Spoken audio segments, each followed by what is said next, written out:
بسم اللہ الرحمن الرحیم۔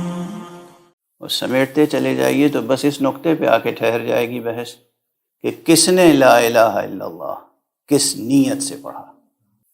اور اسی طرح زندگی کے مسائل ہیں، انفرادی زندگی کے مسائل بھی، اجتماعی زندگی کے مسائل بھی، خانوادے کے مسائل بھی، اور ایوان سلطنت کے مسائل بھی، سیاست سے اقتصاد تک، اور اخلاقیات سے عرفانیات تک، اور مادیات سے طبیعیات سے الہیات تک، جتنے مسائل ہیں خدا کی قسم ان کا حل اس ایک کلمے میں پوشیدہ ہے، لا الہ الا اللہ۔ اور اسی لیے رسول اللہ صلی اللہ علیہ وآلہ وسلم نے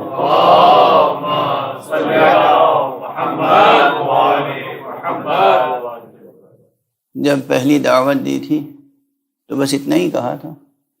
پورا خطبہ حضرت کا، اس کا خلاصہ بس یہ ہے جو آپ میں سے اکثر حضرات کے حافظے میں محفوظ ہوگا، قولوا لا الہ الا اللہ تفلحوا۔ اس کے بعد کسی بیان کی ضرورت نہیں ہے، لا الہ الا اللہ کہو اور فلاح پا جاؤ۔ اس مسئلے کو سمجھیں، یہ ماضی کی تاریخ کا باب نہیں ہے، یہی ہمارے حال کی مشکلوں کا بھی نسخہ کیمیا ہے، اور یہی ہمارے مستقبل کی تعمیر کے لیے بھی نسخہ کیمیا ہے۔ قولوا لا الہ الا اللہ۔ آج مشکل یہ ہے، اعتراضات ذہنوں میں یوں پیدا ہوتے ہیں کہ الہی منشور کے تحت، قرآن حکیم کی روشنی میں، رسول اللہ صلی اللہ علیہ وآلہ وسلم کے ارشادات کی روشنی میں ہم مسائل پر نظر نہیں ڈالتے۔ آج کل تو اکثر مسلمانوں کا حال یہ ہے کہ جس طرح سیاست اور صحافت میں ایک لفظ استعمال ہوتا ہے نا، آئین پر کوئی نہیں نظر ڈالتا، یہ دیکھتا ہے کہ اس کی پارٹی کا نیریشن کیا ہے، پارٹی کا بیانیہ کیا ہے، نیریشن کیا ہے۔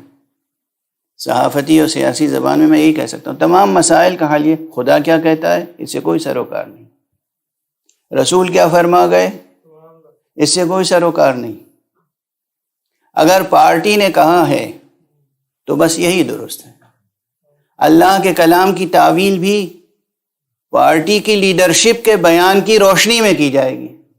اور ہمارے یہاں جو میں نے ذرا سا اور ادبی اسلوب میں کل عرض کیا تھا کہ مسئلہ جو ہے وہ کچھ اس طرح کا ہے کہ حقیقتاً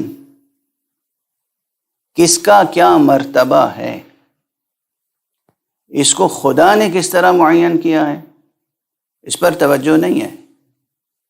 رسول اللہ صلی اللہ علیہ وآلہ وسلم نے کیا فرمایا ہے،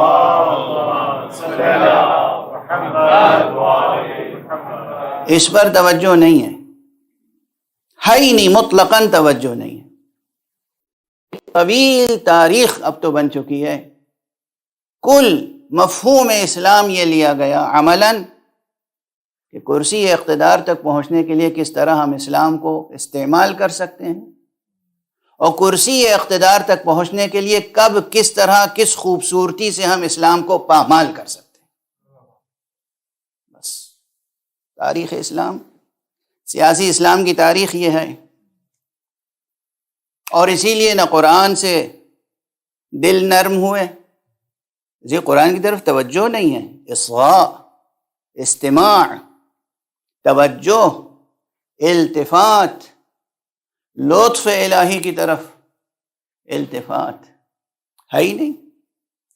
خدا کیا کہہ رہا ہے اس سے ہمیں کوئی تعلق نہیں، کرسی اقتدار پر بیٹھا ہوا کیا کہہ رہا ہے اس سے تعلق ہے۔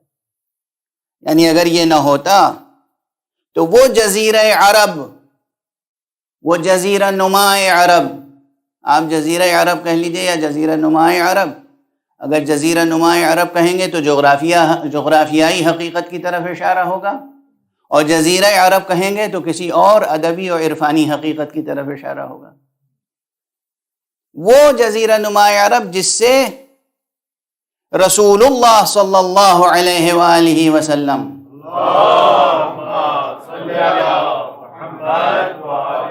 اور حضرت امیر المؤمنین امام المتقین علی ابن ابی طالب علیہ السلام نے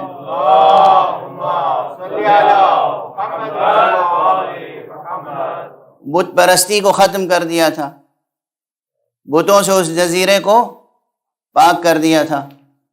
اب وہاں باقاعدہ وہاں کے حکمراں کے حکم سے نصاب تعلیم میں، وہ بھی ابتدائی نصاب تعلیم میں، رامائنا اور مہا بھارتا اور پھر اس کے بعد بھگوت گیتا بھی شامل ہو جائے گی اور چیزیں بھی شامل ہو جائیں گی، یہ چیز نصاب تعلیم میں پڑھانے کا حکم صادر ہو گیا ہے، بلکہ تعلیم شروع بھی ہو گئی ہے۔ اور فرمایا آپ نے ان مدارس میں مجھے تو توقع تھی کہ ایک دن یہ آنے والا ہے، اگر ان سے کہیے سیرت مصطفیٰ مکمل غیر منحرف اور سیرت بت شکن پڑھائیے تو نصاب تعلیم میں خلل آ جائے گا۔ علی کا تذکرہ داخل نصاب نہیں ہو سکتا، جن کے دلوں میں اصنام بیٹھے ہوئے ہوں وہ بت شکن سے محبت کیسے کر سکتے ہیں؟ صلوات پڑھ لیجیے۔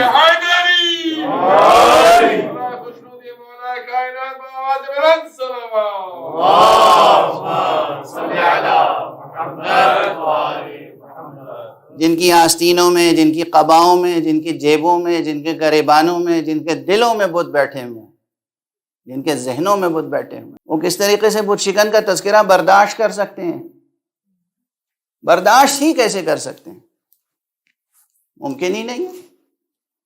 اس لیے ذرا سا فضیلت امیر المومنین علیہ الصلاۃ والسلام کی طرف توجہ دلائیے تو بس وہ ناقابل برداشت ہو جاتی۔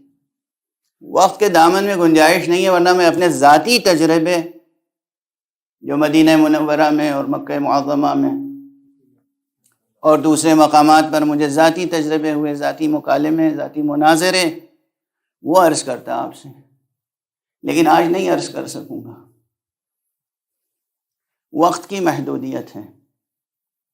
لیکن ایک بات عرض کروں، میں نے کبھی ممبر سے بھی کہا تھا اور اپنے اہل علم دوستوں کے درمیان بھی اکثر کہا ہے، خدا کی قسم قرآن مجید میں اور محمد و آل محمد میں وہ رشتہ ہے کہ قرآن مجید کی کہیں سے بھی تلاوت کیجیے، اس کی ترجمانی اور تفسیر کا سلسلہ جب جاری رکھیے گا تو تاویل تک پہنچتے پہنچتے بات محمد و آل محمد تک پہنچ جائے گی۔ اور ایک جملہ تو میں نے اس وقت یہی کہا تھا کہ کوئی بھی آیت پڑھیے، اور اب میں عرض کر رہا ہوں کہ کوئی بھی حرف قرآن مجید کا پڑھیے، ادھر آپ کی زبان سے وہ حرف ادا ہوگا، ادھر اگر آپ کا دل صاف ہے، اگر ذہن پاک ہے تو بات فوراً در محمد و آل محمد تک پہنچے گی۔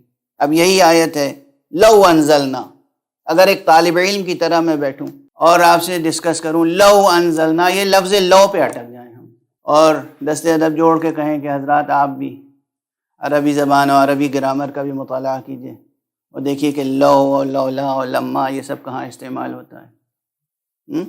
تو جیسے ہی لو اور لولا یہ کلمات ذہن میں آئیں گے نا، فضائل کی دنیا جگمگانے لگے گی، اس لیے کہ چھوٹی سے بڑی تک کوئی کتاب نحو کی ایسی نہیں ہے جس میں یہ جملہ موجود نہ ہو، لولا علی لہلک عمر۔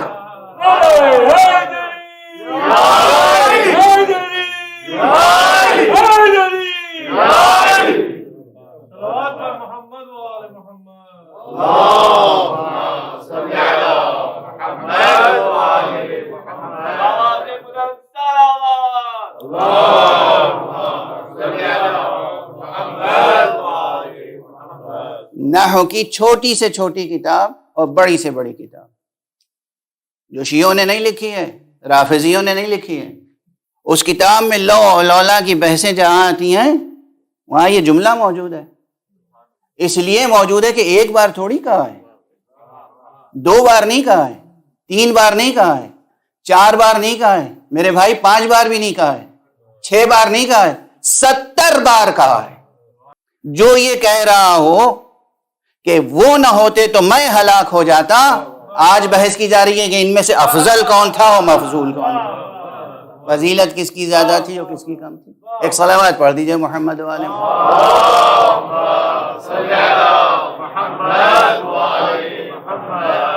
کیوں ہو رہی ہے یہ بحث؟ اس لیے کہ قرآن و حدیث اور سچی تاریخ نگاہ میں نہیں ہے، پارٹی کا نیریشن، پارٹی کا نیریشن. ہمیں ظالم کو عادل کہنا ہے تو بس کہنا ہے، ہمیں جھوٹے کو سچا کہنا ہے تو بس کہنا ہے، ہمیں بے عفت کو حیادار کہنا ہے تو بس کہنا ہے، ہمیں عالم کی مخالفت کرنی ہے تو بس کرنی ہے، ہمیں عادل و فقیہ سے بغاوت کرنی ہے تو بس کرنی ہے، ہمیں عرفانی مطالب کو نہیں سننا ہے تو بس نہیں سننا ہے.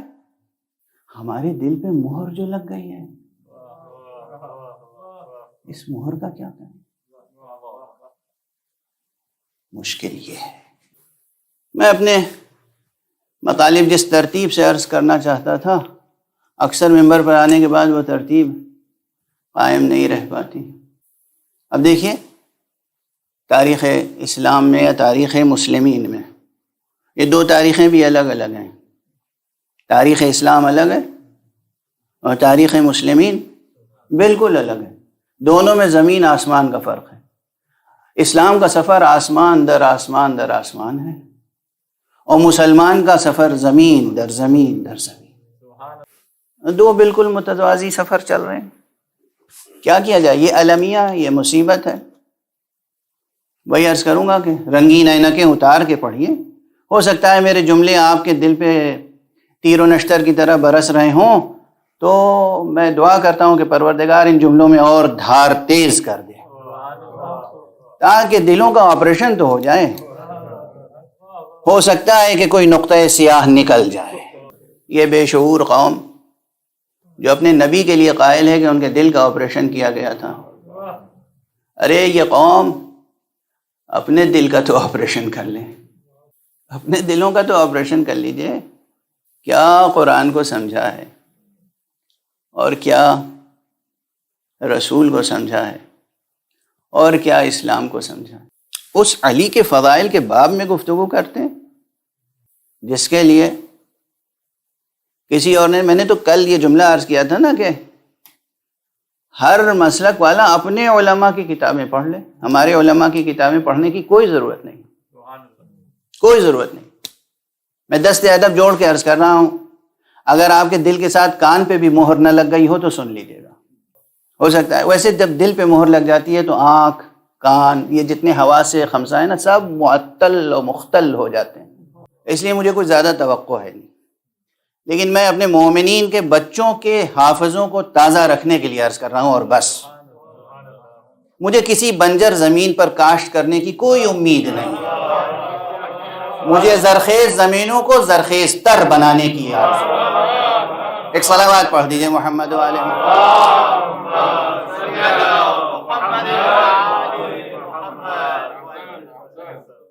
جو جناب والا ایک حوالہ دیتا ہوں، تاریخ پڑھیے اپنی، ہماری لکھی ہوئی نہیں، اپنی تاریخ پڑھ لیجیے. مگر خدا کے واسطے پڑھیے تو. آپ کی تاریخوں میں یہ لکھا ہوا ہے کہ شام میں فضائل علی بن ابی طالب بیان کرنا گناہ تھا. جو فضائل کی حدیثیں پڑھتا تھا اس کو کوڑے لگائے جاتے تھے، اسے سزائیں سنائی جاتی تھیں، اسے مطالبہ کیا جاتا تھا کہ بنو امیہ کی فضیلت میں حدیثیں سنائیے. اور وہاں پہنچ گئے کون بزرگوار؟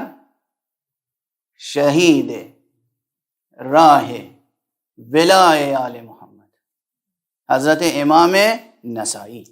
امام نسائی، امام نسائی کون ہے یہ؟ ان کی کوئی حیثیت ہے نہیں ہے؟ کوئی اہمیت ہے یا نہیں ہے؟ عامہ مسلمین کی جو 6 بڑی کتابیں ہیں، صحاح ستہ، جن کے اوپر دار و مدار اسلام مسلمین ہے. اسلام قرآنی الگ ہے، اسلام الہی الگ ہے، اسلام روحانی الگ ہے، اسلام آسمانی الگ ہے. اسلام مسلمین بہت سنبھال کے عرض کر رہا ہوں، بہت سنبھال کے عرض کر رہا ہوں.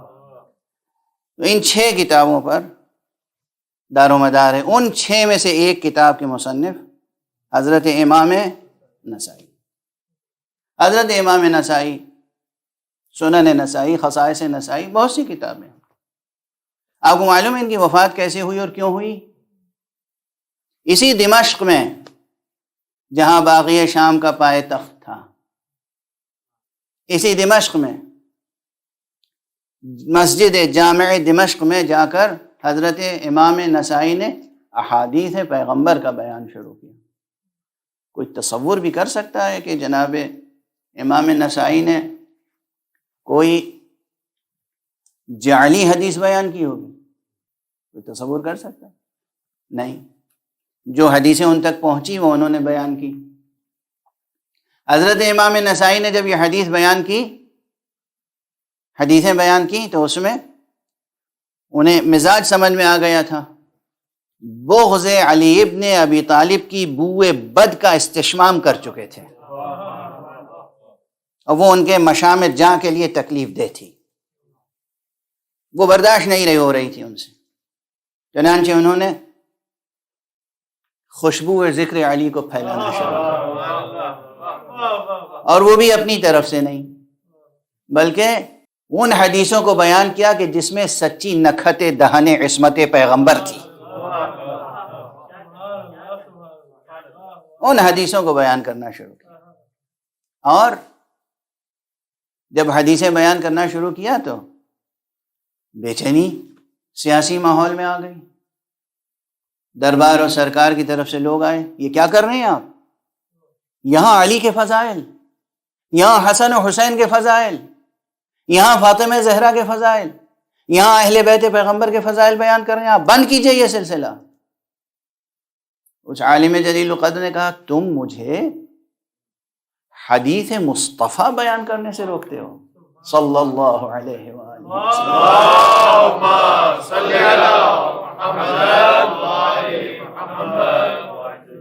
تم مجھے حدیث پیغمبر بیان کرنے سے روکتے ہو. کہا نہیں یہ نہیں، کچھ اور بیان کیجئے، آپ بنو امیہ کے فضائل بیان کیجئے، آپ فلاں صاحب کے فضائل بیان کیجئے، آپ فلاں صاحب کے فضائل بیان کیجئے. کہا کہ جن کے فضائل تم سننا چاہتے ہو ان کی فضیلت میں کوئی ایک حدیث بھی رسول سے منقول نہیں آئے. اور انہی بزرگوار کا یہ جملہ ہے، جتنی فضیلتیں حدیث صحیح سے، جتنی فضیلتیں علی ابن ابی طالب کی شان میں وارد ہیں، علی کے علاوہ کسی کی شان میں وارد نہیں ہیں. اب بتائیے جس کی فضیلتیں سب سے زیادہ حدیث صحیح پیغمبر میں بشہادت امام نسائی وارد ہوں گی، ہم انہیں افضل نہ سمجھیں گے تو کس کو افضل سمجھیں گے؟ علی بہت بلند ذات کا نام. پھر مصرع میں دوہرا دوں کہ اگر پیغمبر اکرم صلی اللہ علیہ وآلہ وسلم کی شان اقدس کے لیے یہ مصرع درست ہے اور حقیقتاً درست ہے کہ بعد از خدا بزرگ توئی، قصہ مختصر بالکل اسی طرح حضرت امیر المؤمنین امام المتقین قائد الغر المحجلین، ان کے لیے یہ مصرع بالکل درست ہے کہ بعد از نبی بزرگ توئی، قصہ مختصر. صلوات پر محمد و آل محمد. اللہم صلی علی محمد. یہ امام نسائی کا بیان تھا جس کی طرف میں نے اشارہ کیا. اس کا استناد تلاش کیجئے، مطالعہ کیجئے، ذرا زحمت اٹھائیے، خود لائبریری میں جائیے، اپنی عینک پر سے غبار صاف کر کے جائیے گا اور اٹھائیے گا وہ کتابیں جن پہ غبار پڑا ہوا ہے. ان کتابوں کا غبار صاف کیجئے گا اور ساتھ میں اپنی عینک کا غبار صاف کیجئے گا. اس کے بعد روشن عبارتوں کو پڑھیے گا، حقیقت تک رسائی ہو جائے گی. یہ امام نسائی کا بیان تھا. اور کل ایک حدیث پیغمبر صلی اللہ علیہ وآلہ وسلم کی طرف اشارہ کر چکا ہوں،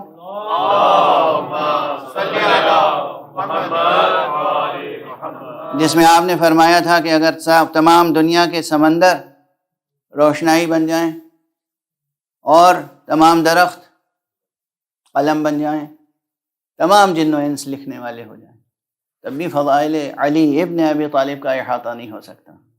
آج ایک دوسری حدیث کی طرف اشارہ کر رہا ہوں، آپ کی سنی ہوئی ہے، لیکن آپ کو معلوم ہے کہ مولا امیر المومنین علی ابن ابی طالب علیہ الصلاۃ والسلام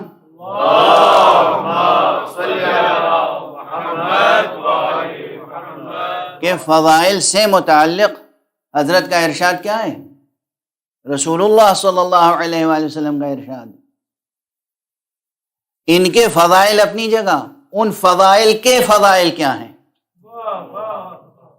ان فضائل کے فضائل یہ ہیں کہ حضرت نے فرمایا اگر علی کی شان میں کسی فضیلت کی حدیث کو کوئی آنکھوں سے پڑھے تو جو گناہ اس نے آنکھوں سے کیے ہیں وہ محو ہو جاتے ہیں. علی ابن ابی طالب علیہ السلام کی فضیلت میں اگر کوئی حدیث سنے تو کانوں سے جو گناہ کیے ہیں وہ گناہ محو ہو جاتے ہیں.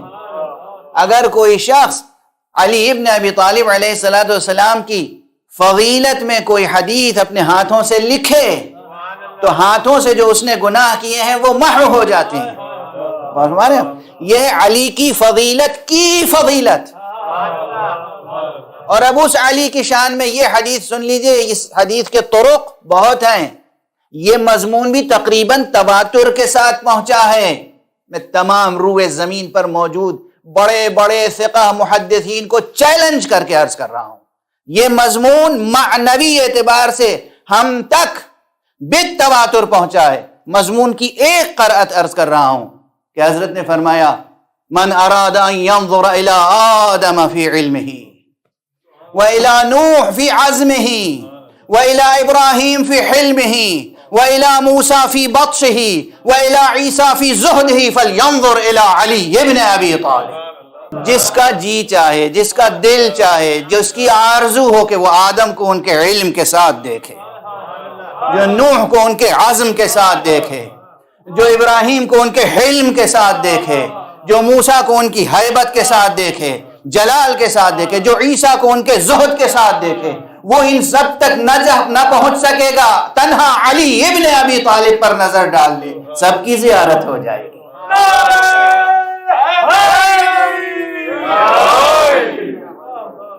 جس میں اتنے انبیاء کی سیرتیں یکجا سمٹ آئیں، اس کے مقابلے میں کوئی بیٹھ نہیں سکتا. بیٹھنا تو بزم میں دور کی بات ہے، میں کسی میدان میں مقابل میں ٹھہر بھی نہیں سکتا. ممکن نہیں ہے، ممکن نہیں ہے کہ کوئی ٹھہر جائے. اور شاید اسی لیے بار بار میدان سے پاؤں اکھڑتے تھے لوگوں کے. ایک صلوات پڑھ دیجئے محمد والے محمد.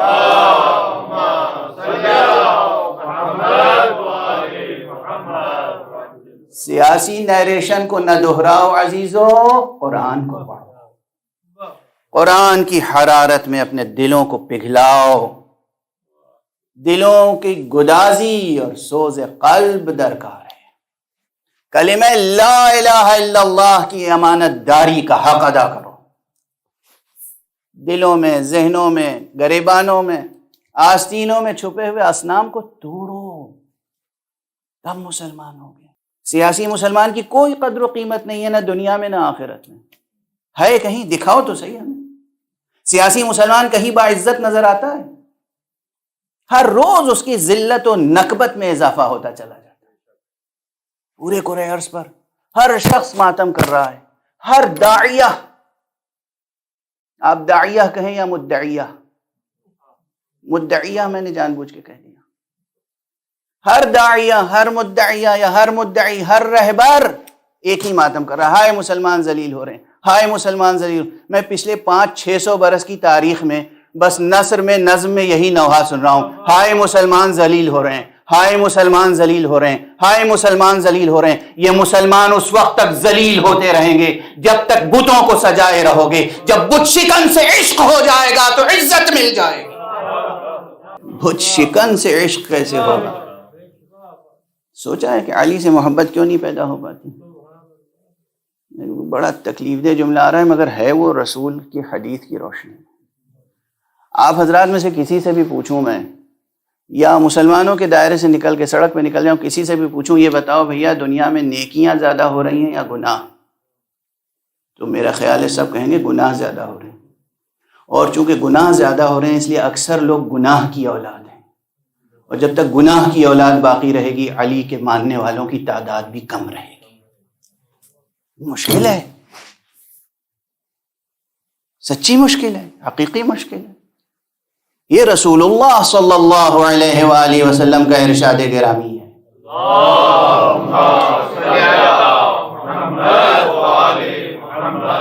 حضرت کا ارشاد گرامی ہے، اے علی،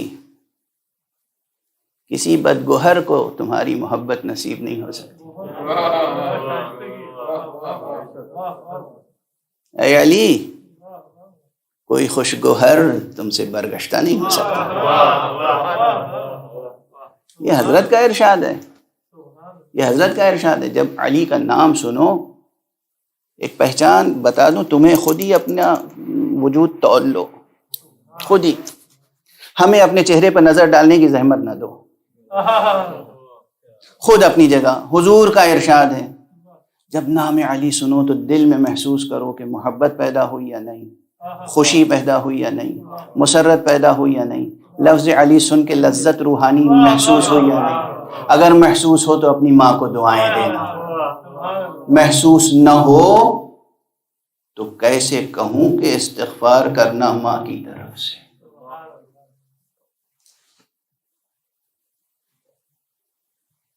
کیسے کہوں؟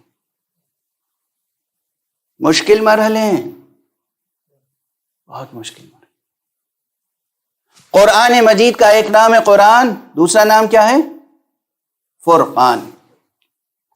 فرقان کے معنی کیا ہے؟ فرقان کے معنی ہے فرق نمایاں کرنے والا. نور و ظلمت میں، علم و جہل میں، عدل و ظلم میں، طہارت و نجاست میں، بلندی و پستی میں، فضیلت و رذالت میں، حق و باطل میں فرق کرنے والا. فرقان یعنی فرق کرنے والا، یعنی جوہر قرآن ہے فرق کرنا، نہ کہ فرق کو مٹا کے سب کو برابر کرنا. اصلاً یہ نظریہ متصادم ہے جوہر قرآن و جوہر اسلام سے، روح اسلام سے. سب برابر، قاتل و مقتول سب برابر، فاسق و عادل سب برابر. یہ نظریہ کوئی دو وجود اس کائنات میں برابر نہیں ہے. علی نفس رسول ہیں، نفس رسول ہیں، نفس رسول ہیں، مگر رسول رسول ہیں، علی ولی ہیں. فرق ہے یا نہیں؟ جو بھی دنیا میں علی کو نبی سمجھے کافر ہے یا نہیں؟ جو بھی دنیا میں علی کو رسول سمجھے کافر ہے یا نہیں؟ جو علی کو یا 12 اماموں میں سے کسی ایک کو بھی نبی سمجھے یا رسول سمجھے کافر ہے. یعنی یہ برابر نہیں ہے، اس لحاظ سے فرق ہے، امتیاز ہے. اس لیے میں کہتا ہوں روح تہذیب یہ ہے کہ حفظ مراتب کا خیال رکھو. خدا کو خدا سمجھو، رسول کو رسول سمجھو، امام کو امام سمجھو، سیاسی بازیگروں کو سیاسی بازیگر سمجھو. سیاسی بازیگروں کو آقا اور مولا کا رتبہ نہ دو، مگر پورے ذخیرہ حدیث اسلامی میں کوئی فرد ایسا ہے جس کے لیے پیغمبر نے کہا ہو من کنت مولا فہذا علی مولا؟ کوئی ایک ہے؟ کوئی ایک؟ کوئی نہیں ہے نا جس کے لیے حضور نے کہا ہو. پھر سب کو کیسے علی کے برابر کر دیں گے ہم؟ مگر ممکن ہے. من کنت مولا فہذا علی مولا، اتنا عظیم الشان متن ہے یہ، اتنا عظیم الشان متن ہے، اور کوئی صحیح النسب محدث اس کا انکار نہیں کر سکتا، نہ اسے ضعیف قرار دے سکتا ہے. نہ ضعیف، کمزور، ضعیف، نہ سندن، نہ متنن، نہ دلالتن.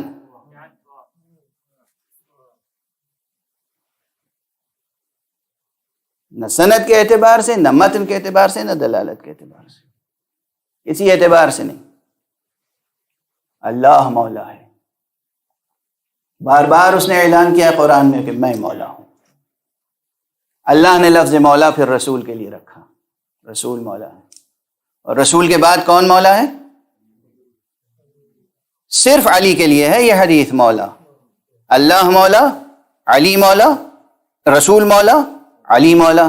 تو میں نے کیا کہا؟ بعد از نبی بزرگ تو یہ قصہ مختصر. یہی تو کہا ہے کہ نبی کے بعد آپ کے علاوہ کوئی اس بزرگی کا حامل نہیں ہے.